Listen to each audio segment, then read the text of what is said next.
ಏನು ಬಾಗಲಕೋಟೆ ಉಪಚುನಾವಣಾ ಕಣ ರಂಗೇರ್ತಾ ಇರುವಂಥದ್ದು ಇನ್ನೇನು ಮತದಾನಕ್ಕೆ ಕೆಲವೇ ದಿನ ಬಾಕಿ ಇದೆ. ಈಗಾಗಲೇ ಬಿಜೆಪಿ ಹಾಗೂ ಕಾಂಗ್ರೆಸ್ ಪಕ್ಷದಿಂದ ದಿಗ್ಗಜ ನಾಯಕರು ಬಂದು ಪ್ರಚಾರ ಮಾಡ್ತಾ ಇದ್ದಾರೆ. ಅದನ್ನು ಪ್ರಮುಖವಾಗಿ ವಿಶೇಷತೆ ಏನಂತಂದ್ರೆ ಬಿಜೆಪಿ ಅಭ್ಯರ್ಥಿ ವೀರಣ್ಣ ಚರಂತಿಮಠ ಪರವಾಗಿ ಏನು ವಿಜಯಪುರ ಶಾಸಕ ಬಸನಗೌಡ ಪಾಟೀಲ್ ಯತ್ನಾಳ್ ಅವರು ಈಗಾಗಲೇ ಬೀಡು ಬಿಟ್ಟು ಪ್ರಚಾರವನ್ನು ಮಾಡ್ತಾ ಇದ್ದಾರೆ. ಹೋದ ಬಂದಲ್ಲೆಲ್ಲ ಸಹಸ್ರಾರು ಸಂಖ್ಯೆಯಲ್ಲಿ ಜನ ಜಮಾಯಿಸುವ ಮೂಲಕ ಅವರಿಗೆ ಸ್ಕೋಪನ್ನು ಕೊಡ್ತಾ ಇರುವಂಥದ್ದು. ಸರ್, ಈಗ ತಾವು ಸುಮಾರು ಕಡೆ ಏನು ಹೋಗಿದ್ರಿ, ನಗರ ಆಗಿರ್ಬೋದು, ಹಳ್ಳಿ ಭಾಗದಲ್ಲಿ ಎಲ್ಲಿ ಹೋದಲ್ಲೂ ಹೆಚ್ಚಿನ ಸಂಖ್ಯೆಯಲ್ಲಿ ಜನ ಸೇರುವ ಮೂಲಕ ಒಳ್ಳೆ ರೀತಿಯ ರೆಸ್ಪಾನ್ಸ್ ಸಿಗ್ತಾ ಇದೆ. ಆ ಒಂದು ಜನರ ಒಂದು ನಾಡಿ ಮಿಡಿತದ ಬಗ್ಗೆ ಹೇಳೋದಾದ್ರೆ ಏನು ಹೇಳ್ತೀರಿ ಸರ್?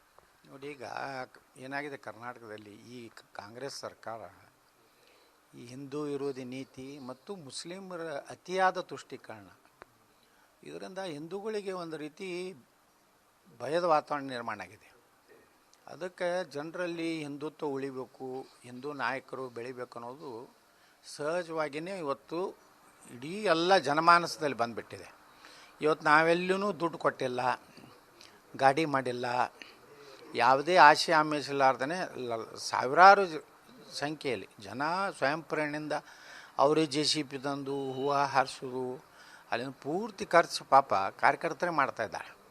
ನಮಗಾಗಿ ವಿಶೇಷವಾದಂಥ ಯಾವುದೇ, ಯಾಕಂದ್ರೆ ನಾವು ಕರ್ನಾಟಕ BJP ಅಧ್ಯಕ್ಷರು ಅಲ್ಲ, ವಿರೋಧ ಪಕ್ಷದ ನಾಯಕರು ಅಲ್ಲ, ಪಕ್ಷದ ಅತ್ಯಂತ ಹಿರಿಯ ನಾಯಕರು ಅಲ್ಲ, ನಾವೊಬ್ಬ MLA, ಒಬ್ಬ BJPಯ ಕಾರ್ಯಕರ್ತ. ಇವರೇನು ಹೊರಗೆ ಹಾಕ್ಯಾರ, ಹೊರಗೆ ಜನ ಹೊರಗೆ ಹಾಕಿಲ್ಲ ಅಂತ ಇದು ಸಂಕೇತ ಕೊಡ್ತಾ ಇದ್ದಾರೆ. ಆದರೂ ಕೂಡ ಮೊನ್ನೆ ಶಿರೂರಲ್ಲಿ ನೀವು ಬರ್ತೀರಂತ ಸೇರಿರುವ ಜನ ನೋಡಿ CM ಅವರು ತಮ್ಮ ರೂಟನ್ನ ಬದಲಾವಣೆ ಮಾಡಿದಾರಲ್ಲ ಅಂತಂದು ಹೆಂಗೆ? ಇಲ್ಲ, ಅವತ್ತು ಮುಖ್ಯಮಂತ್ರಿಗಳದ್ದು ಕಮ್ಮತ್ತಿಗೆ ಕಾರ್ಯಕ್ರಮ ಇತ್ತು.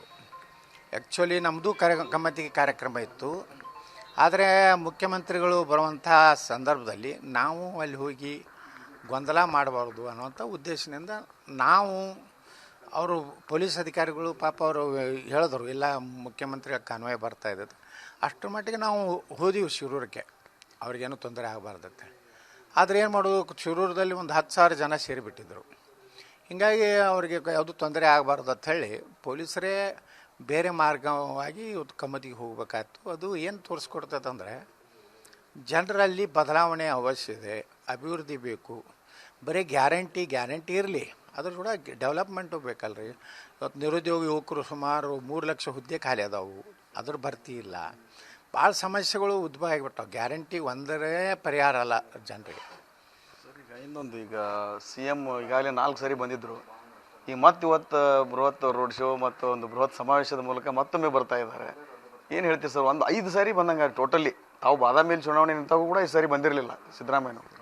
ನೋಡ್ರಿ, ನಾನು ಕಳೆದ 2023 ಚುನಾವಣೆಯಲ್ಲಿ ನಾನು ಕ್ಷೇತ್ರಕ್ಕೆ ಒಂದೇ ದಿವಸ ಹೋಗಿನಿ. ನಾನೊಬ್ಬ ಸಾಮಾನ್ಯ MLA. ಮುಖ್ಯಮಂತ್ರಿಗಳು ಇಡೀ ರಾಜ್ಯದ ಮುಖ್ಯಮಂತ್ರಿಗಳಾಗಿ 5-6 ದಿವಸ ಇಲ್ಲಿ ಬಂದು ಇಲ್ಲೇ ಬೀಡ್ಬಿಟ್ಟು ಇಲ್ಲೇ ಪ್ರಚಾರ, ಇಲ್ಲಿ ಹಳ್ಳಿಗೆ ಸಹಿತ ಹೋಗ್ತಾ ಇದ್ದಾರೆ. ಸಣ್ಣ ಹಳ್ಳಿ ಇದ್ರೂ ಸಹ ಅಲ್ಲಿಗೆ ಹೋಗ್ತಾ ಇದ್ದಾರೆ. ಅಂದ್ರೆ ಎಲ್ಲೋ ಸಿದ್ದರಾಮಯ್ಯನವರಿಗೆ ಭಯ ಬಂದುಬಿಟ್ಟಿದೆ. ಈ ಸಲ ಜನ ನಾನು ಗ್ಯಾರಂಟಿ ಮೇಲೇ ಓಟ್ ಹಾಕೋದಿಲ್ಲ, ಜನರಿಗೆ ಸುರಕ್ಷತೆ ಬೇಕಾಗಿತ್ತು, ಹಿಂದೂಗಳಿಗೆ ಜನರಿಗೆ ನೌಕರಿ ಬೇಕಾಗಿದೆ, 3 ಲಕ್ಷ ಹುದ್ದೆ ಖಾಲಿ ಅದಾವು, ಮಾಡ್ತಾಯಿಲ್ಲ. ಇವೆಲ್ಲನೂ ಸಹ ಭಾಳಷ್ಟು ಪರಿಗಣಿಸಿದಂಥ ಜನ ಸಿದ್ದರಾಮಯ್ಯನವರಿಗೆ ಒಂದು ರೀತಿ ಅವರ 8 ರಿಪೋರ್ಟ್ ಏನಿದೆ ಈ ಸಲ ಬಾಗಲಕೋಟೆ ಕೈ ಬಿಡುತ್ತೆ ಅನ್ನೋಂಥದ್ದು ಇರೋದ್ರಿಂದ ಭಯಪಟ್ಟು, ಯಾಕಂದ್ರೆ ಅವ್ರ ನಾಯಕತ್ವ ಬದಲಾವಣೆ ಮಾಡಬೇಕು DK ಶಿವಕುಮಾರ್ ಅವರು ಏನು ಇಲ್ಲಿ ಕುತಂತ್ರ ನಡೆಸೋರು ಗೊತ್ತಿಲ್ಲ. DK ಶಿವಕುಮಾರ್ ಅವರು ಇಲ್ಲಿ ಬಾಗಲಕೋಟೆ ಸೋಲಿಸ್ಬೇಕು ಅನ್ನೋಂಥದ್ದು ಇರ್ಬೋದು. ಆ ಹಿನ್ನೆಲೆಯಲ್ಲಿ ಪೂರ್ತಿ ಹತಾಶರಾಗಿ ಇವತ್ತು ಮುಖ್ಯಮಂತ್ರಿಗಳು ಇಲ್ಲೇ ಬೀಡು ಬಿಟ್ಕೊಂಡಿದ್ದಾರೆ. ಸರಿ, ಮೊನ್ನೆ ಕುಮಾರೇಶ್ವರ ಕ್ಯಾಂಪಸ್ನಲ್ಲಿ NSUI ಕಾರ್ಯಕರ್ತರು, ಅಂದರೆ ಕಾಂಗ್ರೆಸ್ ಸಪೋರ್ಟಿವ್ ಏನೋ ಒಂದು ಸಂಘಟನೆ ಇದೆ, ಅವರು ಹೋಗಿ ಚರಂತಿಮಠ ಅವ್ರ ಫೋಟೋ ಇರುವಂಥ ಪಾಂಪ್ಲೆಟ್ಸನ್ನು ಹಂಚಿದ್ದಾರೆ. BJPಗೆ ಓಟ್ ಹಾಕಿದರೆ ನಿಮ್ಮನ್ನ ಜೈಲಿಗೆ ಕಳಿಸ್ತಾರೆ, BJP ಓಟ್ ಹಾಕಿದರೆ ನಿಮ್ಮ ಲೈಫು ಕೊಲ್ಯಾಪ್ಸ್ ಆಗುತ್ತೆ, ನಿಮ್ಮ ಭವಿಷ್ಯ ಹಾಳಾಗುತ್ತೆ ಅಂತ ತಿಳ್ಕೊಂಡು ಆ ಒಂದು ವಿಚಾರದಾಗ ಸಾಕಷ್ಟು ಗಲಾಟೆ ಕೂಡ ಆಗಿರುವಂಥದ್ದು. ಇದು ಅತ್ಯಂತ ನಾಚಿಕೆಗೇಡಿ ವಿಷಯ. NSUI ತನ್ನ ಜನರ ಮತ ಬಿಡಬೇಕಾದ್ರೆ ಮನೆ ಹೋಗಿ ಕೈ ಮುಗಿದು ತಾವು ಮಾಡಿದ ಸಾಧನೆಗಳು, ತಾವು ಏನು ಜನರಿಗೆ ಕೊಟ್ಟಿವಿ ಅನ್ನೋಂಥದ್ದು ಹೇಳಬೇಕು ಹೊರತು ಚರಂತಿಮಠರ ವ್ಯಕ್ತಿಗತ ಅವಹೇಳನ ಮಾಡೋದು ಮತ್ತು ಅವ್ರ ಬಗ್ಗೆ ಅವಮಾನಕಾರಿಯಾಗಿ ಪ್ಯಾಂಪ್ಲೆಟ್ ಛಾಪಿಸೋದು ಇದು ಕಾಂಗ್ರೆಸ್ಸಿನ ಸಂಸ್ಕೃತಿ. ಇದು ಮೊದಲೇ ಹಿಡಿದು ಗಾಂಧಿ ಮಾತು ಏನ್ರ ಅವರು ಮೋಹನ್ ಚಂದ್ ಕರಮ್ಚಂದ್ ಗಾಂಧಿ ಹಿಡಿದು ಇದೇ ದಂಧ ಮಾಡ್ಕೊತ ಬಂದವರು. ಇನ್ನೊಂದು ಸರಿ, ಈಗ ಕುಟುಂಬ ರಾಜಕಾರಣದ ವಿಚಾರಕ್ಕೆ ಬರೋದಾದರೆ ನಿನ್ನೆ ಕುಮಾರಸ್ವಾಮಿ ಅವರು ಕೂಡ ಸಿದ್ದರಾಮಯ್ಯ ವಿರುದ್ಧ ಹೇಳಿದರು. ಒಂದು ಟೈಮ್ನಲ್ಲಿ ಸಿದ್ದರಾಮಯ್ಯನವರು ಕುಟುಂಬ ರಾಜಕಾರಣ ಬಲವಾಗಿ ವಿರೋಧಿಸ್ತಾ ಇದ್ರು, ಅದನ್ನು ಹೇಳ್ಕೊಂಡೇ ರಾಜಕಾರಣ ಮಾಡಿದರು.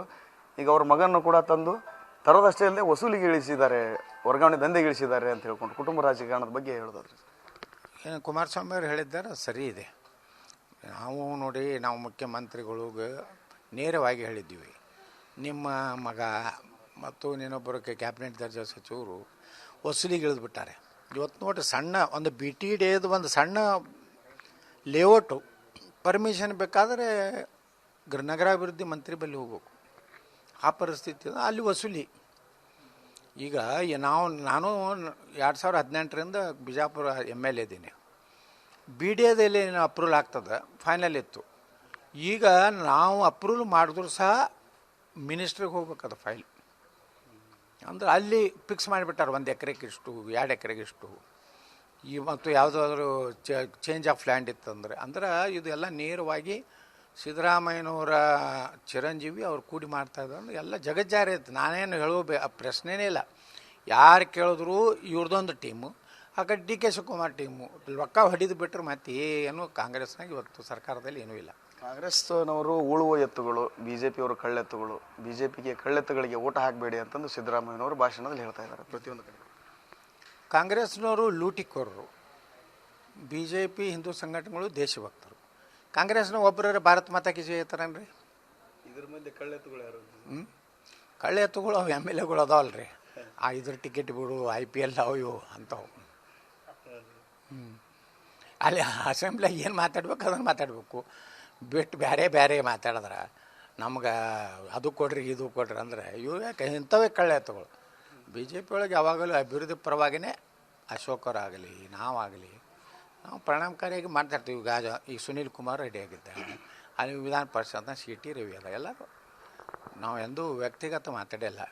ಈ ಎಲೆಕ್ಷನ್ ಮುಗಿದ ನಂತರ ಈ ನಿನ್ನೆ ಆರೋಶಕರು ಒಂದು ಮಾತು ಹೇಳಿದ್ರು, ಎರಡೂ ಚುನಾವಣೆ ಎರಡೂ ಕ್ಷೇತ್ರದಲ್ಲೂ ಕೂಡ ಕಾಂಗ್ರೆಸ್ ಸೋಲೋದನ್ನೇ DK ಅವರು ಬಯಸ್ತಾ ಇದ್ದಾರೆ. ಇದರಲ್ಲಿ ಎರಡೂ ಕ್ಷೇತ್ರ ಸೋತ್ರೆ ಅವರು ಸೇಮ್ ಆಗ್ತೀನಿ, ಅದರಲ್ಲಿ ಅವರು ಗೆಲುವು ಕಾಣ್ತಾ ಇದ್ದಾರೆ ಅಂತಂದು. ಅಂದರೆ ಸಿದ್ದರಾಮಯ್ಯವ್ರದ್ದು ಈ ಕ್ಷೇತ್ರದ ಮೇಲೆ ಡಿಪೆಂಡ್ ಆಗಿದೆ ಅಂತ ಏನಾದರೂ ಅನಿಸುತ್ತಾ? ಎರಡೂ ಕ್ಷೇತ್ರದ ಸೋಲು ಗೆಲುವಿನ ಮೇಲೆ ನೋಡ್ರಿ,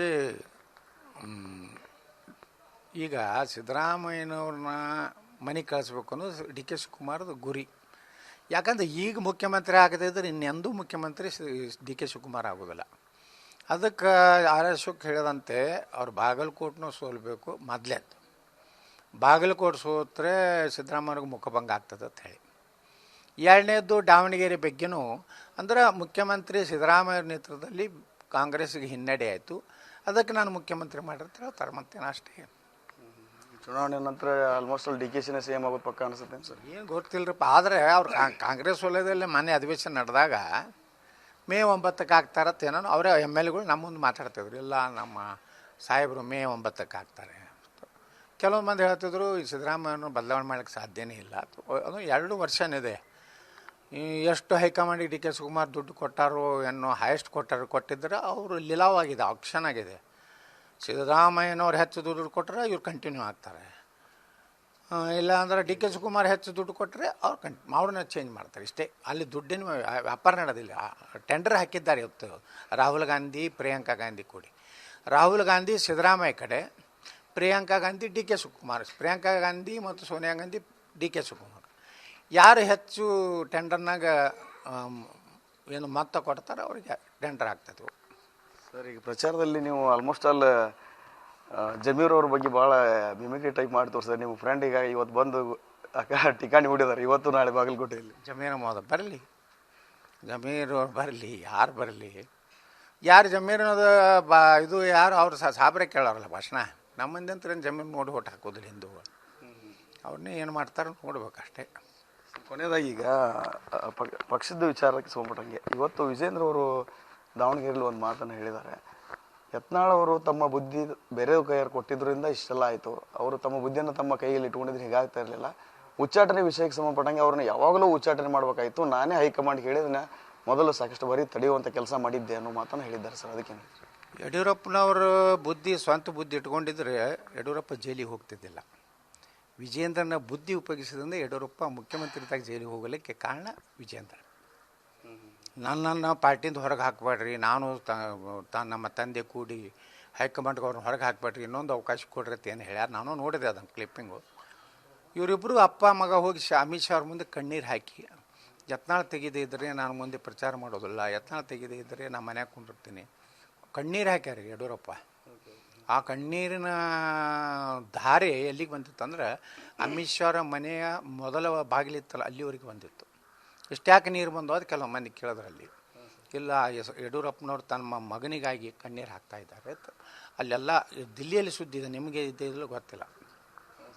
ಅಲ್ಲ ಆ ಟೈಪ್ ಎಲ್ಲ ಮಾಡಿದವರು ಈಗ ನಿಮ್ಮನ್ನೇ ಕರೆದು ಪ್ರಚಾರಕ್ಕೆ ಬಳಸ್ಕೊಳ್ಳುವಂಥ ಅನಿವಾರ್ಯತೆಯೂ ಕೂಡ ಬಂದಿದೆ ಅಲ್ಲ. ಅದಕ್ಕೆ ಮೌನ ಸಮ್ಮತಿ ಲಕ್ಷಣ ಅನ್ನೋ ರೀತಿಯಲ್ಲಿ ಇದಾರಲ್ಲ ಅಂತ. ನಾವು ಯಡಿಯೂರಪ್ಪ ಹೇಳ್ಯಾನ ಅಥವಾ ವಿಜೇಂದ್ರ ಹೇಳ್ಯಾನ ಅಂತ ಬಂದಿಲ್ಲ. ನಾವು BJP, ನರೇಂದ್ರ ಮೋದಿಯವರು, ಅಮಿತ್ ಶಾ ಅವರು, ನಮ್ಮ ವೀರಣ್ಣಾಚಾರ್ಯಂತಿ ಮಠರು ಇವೆಲ್ಲ ಭಾಳ ಸಂಬಂಧ ಅದಾವೆ, ಹಳಿ ಸಂಬಂಧ ಅದಾವೆ. ಒಮ್ಮೆ ರಾಜಕಾರಣದಾಗ ಬರೇ ನಾವು ವಿರೋಧ ಮಾಡೋದು ಎಲ್ಲದಕ್ಕೂ ವಿರೋಧ ಮಾಡುವಂಥ ವ್ಯಕ್ತಿನ ಅಲ್ಲ. ಇದು ಪಕ್ಷ. ನಾ BJP ಶಾಸಕನೇ ಅಲ್ರಿ. ಏನಾದರೂ BJP ಶಾಸಕಾಂಗ ಪಕ್ಷದಿಂದ ತಿಂಗಳ 5,000 ರೂಪಾಯಿ ನನ್ನ ಅಕೌಂಟ್ನಿಂದ ರೊಕ್ಕ ಹೋಗ್ತದೆ. ಯಾವಾಗ ರೊಕ್ಕ ಹೋಗ್ತದೆ ನಾ BJP ಒಳಗೇನೆ ಇದ್ದೇನೆ ಅಂತ ಅದು ಅರ್ಥ.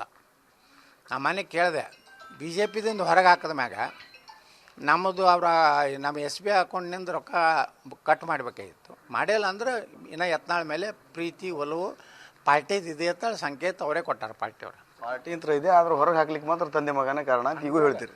100%.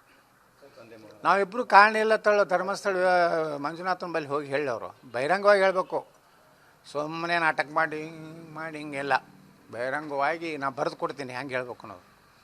ಹೇಳಿದ್ರೆ ಶಿಕ್ಷೆ ಯಾರಿಗೆ ಆಗ್ತೈತೆ.